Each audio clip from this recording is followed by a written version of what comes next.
ভাঙা হবে দীঘা ওয়েলকাম গেটের বিশ্ব বাংলা লোগো। নতুন সরকার রাজ্যের নানা প্রান্তে বিশ্ব বাংলা লোগো ভেঙে গুঁড়িয়ে দিচ্ছে। এবারে দীঘা ওয়েলকাম গেটে বিশ্ব বাংলা লোগো ভেঙে ফেলতে উদ্যোগী হল দীঘা শঙ্করপুর উন্নয়ন কর্তৃপক্ষ।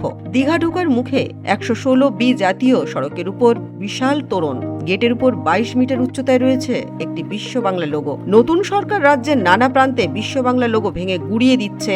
দীঘা ওয়েলকাম গেটের চূড়ায় অবস্থিত এই লোগো সরিয়ে ফেলা হবে। এজন্য অভিজ্ঞতা সম্পন্ন এজেন্সির কাছ থেকে দরপত্র বা টেন্ডার আহ্বান করেছে ডিএসডিএ। 2014 সালে 25 নভেম্বর দীঘা ওয়েলকাম গেটের উদ্বোধন করেছিলেন তৎকালীন মুখ্যমন্ত্রী মমতা বন্দ্যোপাধ্যায়।